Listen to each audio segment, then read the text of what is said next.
In a small northern African village of Kute, the air was filled with the sounds of celebration.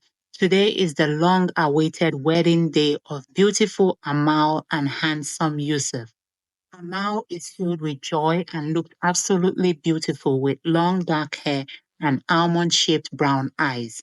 She was marrying Yusuf, a tall, handsome man with a charming smile. The village gathered around, clapping, dancing, eating, and celebrating their union.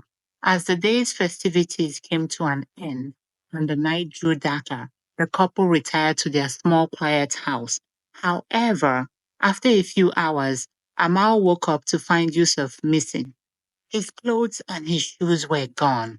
She searched the village frantically, but Yusuf had disappeared without a trace, leaving her heartbroken and confused. Days turned into weeks and Amal's search continued.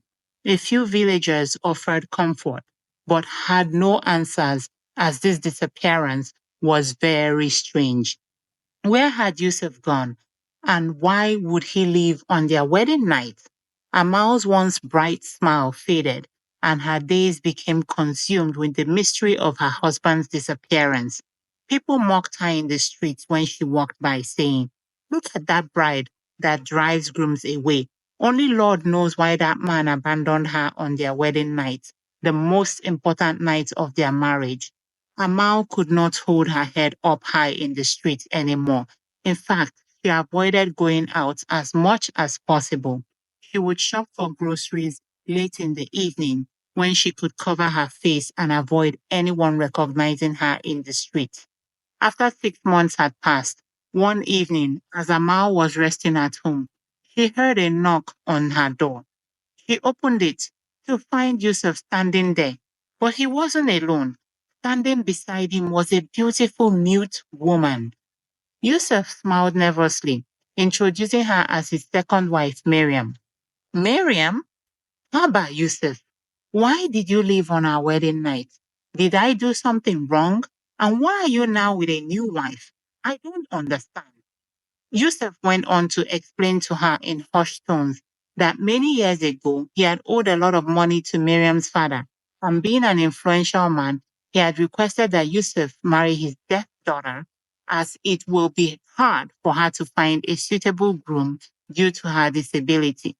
Therefore, on the night of their marriage, Miriam's father sent men to kidnap Yusuf and bring him to his home, and he was kept there till he married Miriam and regained his freedom. He knelt down and begged Amal, "Please accept me back. We can live happily together again. You will be the first wife, and Miriam will be my second wife. This is not a very complicated situation. We can find a way to live happily." Amal's heart sank. Confusion, anger, and heartbreak washed over her all at once. "How could you do this?" she asked, her voice trembling. Yusuf looked away, unable to meet her eyes, while Miriam stood silently by his side. Amal had loved Yusuf, but the betrayal was too deep. He had never confided in her about his debt to Miriam's father. And now, as a result, this complicated situation is now resulting in a triangle marriage, which is going to be a very difficult thing to live with. After a long silence, she looked at Yusuf and said, "You have made your choice, Yusuf. Now I will make mine." With that, she turned and walked away, leaving Yusuf standing there. Amal left the village the next morning, determined to start a new life. She knew her worth and wasn't going to live in the shadow of Yusuf's choices. As she walked down the path leading away from the village, the sun rose, lighting her way toward a brighter future. Sometimes the greatest strength is knowing when to walk away.